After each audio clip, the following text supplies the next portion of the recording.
I thought it'd be useful to do a series of videos on trip planning for adventure motorcycle riders, beginner riders like myself. I have a trip coming up. There's a lot that goes into making sure that it's successful, from selecting your routes to picking out all the right gear. Let's get into it. So first up, let's talk about the bike. This is going to be your trusty companion for your trip, and it deserves to get a full systems check before heading out. Especially for newer riders, making sure your bike is well maintained is absolutely critical, so that you can have a safe and enjoyable trip. Regular maintenance means your bike is happy and healthy and reliable. Of course, there's a lot you can and should be doing on your own, like checking your levels and making sure your chain tension is correct. But before heading off for a trip, it makes sense to take your bike in for a professional checkup. It's a small investment, but it can pay off big time.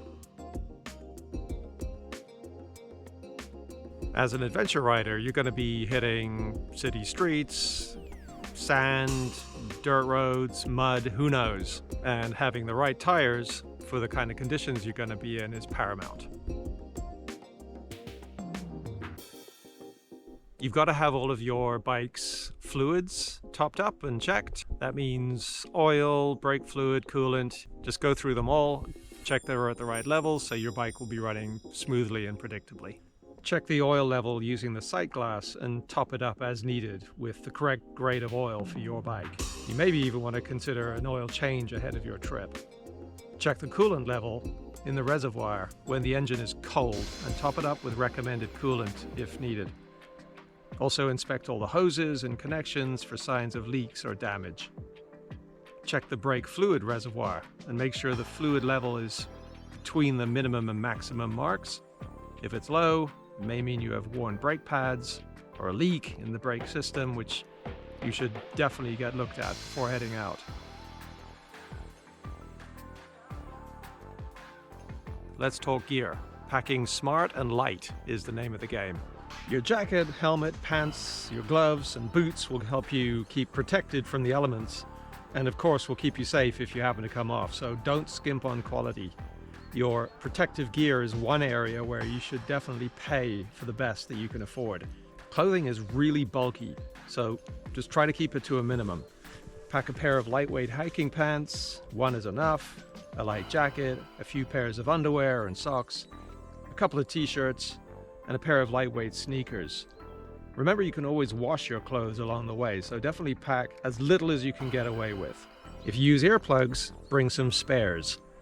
And don't forget your base layers, your rain gear, and your neck gaiter or your balaclava. Having the right tools can save the day when you're faced with mechanical hiccups. Dealing with a flat tire or tweaking your chain tension, having a well thought out toolkit is essential for keeping your bike running while you're out on the trail.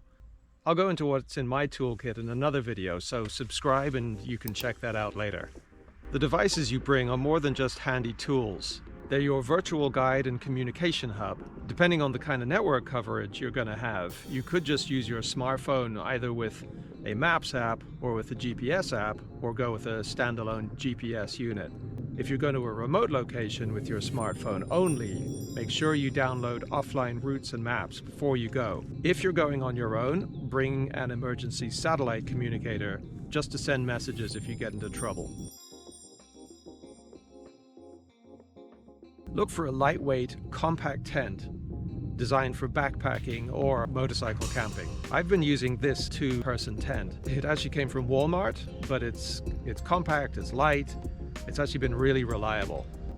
For sleeping bags, you're looking for a lightweight, compact sleeping bag suitable for the temperatures you'll encounter. Choose a lightweight sleeping pad or mattress for insulation and comfort, of course, when you're sleeping outdoors. I've been using this one for a while. It packs down really small, it barely weighs anything. And of course, bring a lightweight headlamp or flashlight so you can see what you're doing at nighttime. You're looking for a compact, lightweight propane camping stove. I've been using this set that I got on Amazon. Not brilliant quality, but it packs down really small. Definitely leave the bulky cooking utensils at home.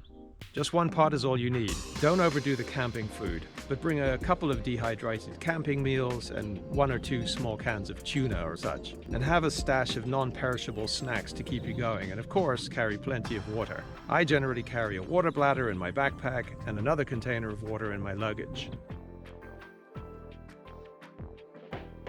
The range and variety of motorcycle luggage options and configurations is huge. Selecting the right setup is always going to be a matter of personal preference. For the last couple of years, I've been using these dry-spec 20-litre saddlebags and dry-spec 28-litre top bag, and I really like them. They don't require any additional hardware or any mounting system. My tent straps on the back, and I'll sometimes strap a rucksack on top also. These crash bar mounted bags are really useful for smaller items like my sunglasses or my hat, my disc lock, that kind of thing.